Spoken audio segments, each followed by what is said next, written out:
entrepreneurs, j'espère que vous allez bien. Alors aujourd'hui dans cette vidéo, on va voir quelques petits hacks quand on se filme seul et qu'on aimerait bien avoir quelques conseils. C'est des petits hacks que j'ai moi-même élaborés, eh bien je vous présente ça tout de suite. Alors, vidéo qui n'est pas dans le cadrage, mauvaise lumière, mauvaise mise au point, ou alors, comme moi, vous avez encore oublié d'appuyer sur le bouton on. Bref, se filmer seul, c'est quand même pas mal la galère. Je vous laisse découvrir mes petits hacks pour essayer de vous filmer seul sans trop vous prendre la tête, du moins essayer de vous faciliter la vie. Commençons tout de suite avec le premier hack. Alors, si comme moi vous avez un réflexe qui est quand même de bonne qualité, donc j'ai le Nikon D3200, mais que vous n'avez pas d'écran retour, ce que je vous conseille de faire, c'est pas d'acheter un nouveau réflexe avec un écran retour cette fois-ci, comme le G7X, qui est pas trop mal, mais assez encore coûteux. Je vous conseille de prendre un simple miroir.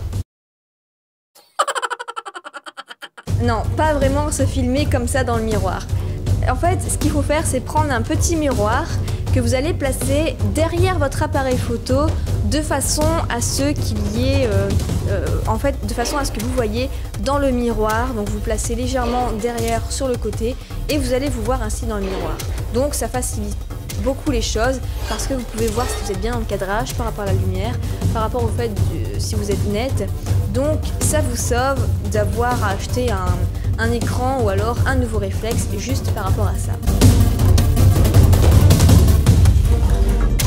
Alors si votre petite bonnette rêve de liberté comme la mienne,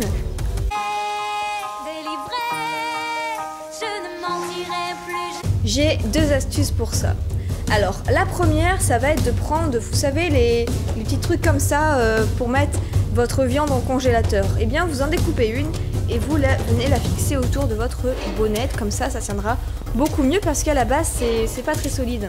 Ou alors la deuxième astuce, c'est que vous allez prendre de la glu, vous allez venir mettre un point de colle sur le côté droit et sur le côté gauche et ainsi elle ne voudra plus se barrer et restera à vos côtés pour toujours.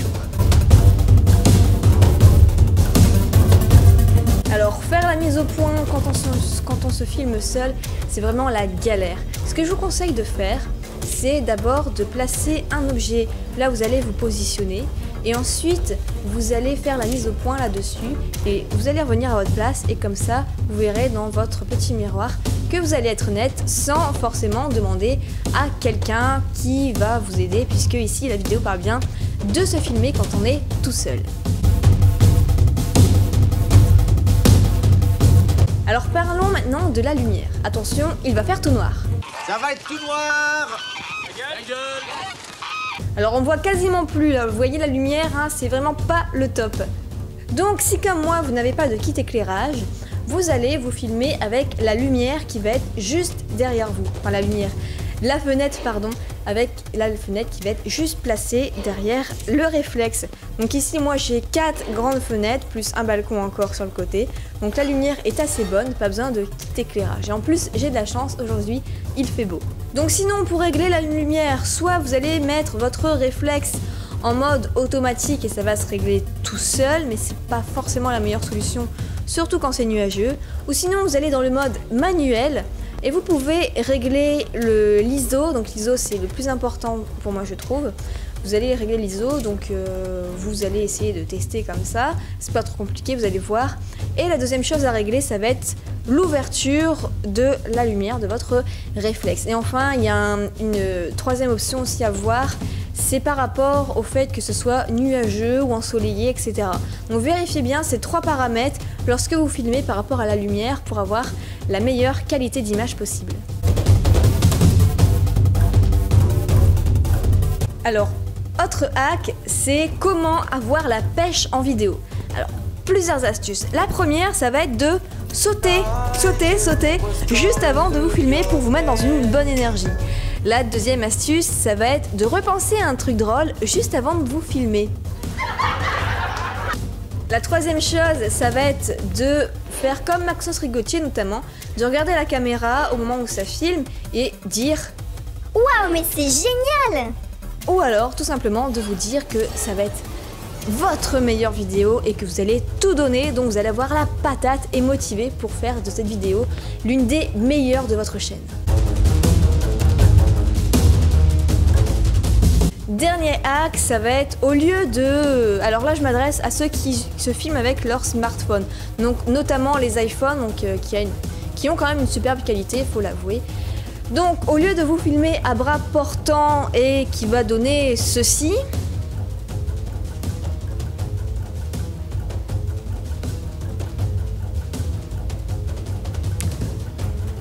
vous allez utiliser, vous savez, les trucs de GPS là qu'on accroche à sa vitre et qui permet de mettre son téléphone dessus pour pouvoir suivre sans trop de soucis et que ce soit bien à côté de nous. Et bien vous pouvez prendre ça et en faire l'utilisation pour vous filmer. Et donc ce qui donnera une meilleure image, un meilleur plan, un meilleur cadrage et vous allez pouvoir utiliser vos mains, donc ça donnera ceci. Voilà pour cette vidéo aujourd'hui. Alors, avant de vous quitter, je voulais vous parler d'un livre qui vient de sortir du Supermarketeur. Alors le Supermarketeur, j'en parle assez souvent parce qu'il fait vraiment un travail de qualité et je tiens vraiment à le remercier pour ça et à le mettre en avant parce que quand c'est bien, il faut le dire. Et en plus, il vient de sortir une formation pour... bien que vous soyez numéro 1 dans Google par rapport à votre site. Donc si vous avez un site internet, ça peut être très intéressant de voir ce qu'il fait et en plus c'est pas du blabla. Moi je vous conseille vraiment cette personne parce que j'ai travaillé beaucoup avec lui, j'ai toujours été à 1000% satisfaite. Vraiment du super travail de qualité en plus pour un prix très abordable. Donc vraiment il n'y a pas d'hésitation à faire. Et dans cette formation il vous montre comment être numéro 1 dans votre blog par rapport à des mots-clés, etc. Et il montre ses résultats et c'est hallucinant parce que c'est des mots-clés assez réputés. Et grâce à ces techniques, il arrive à être numéro 1. Donc vous pouvez voir cette formation, je le mets en description si vous voulez aller voir ça. Encore une fois, c'est un prix très abordable. C'est un livre de qualité, hein, je vous le recommande vraiment. Moi, j'ai pu le lire. Je vais mourir avant la fin de la vidéo.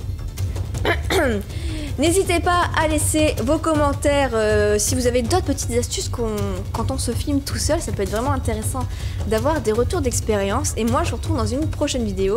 Mais vous pouvez toujours continuer de télécharger mon module 1 sur l'affiliation si ce n'est pas encore fait, puisqu'il est disponible gratuitement. Vous pouvez recevoir pas mal d'extraits, notamment si vous débutez ou comment passer ces liens d'affiliation, etc. Je vous retrouve dans une prochaine vidéo. Salut!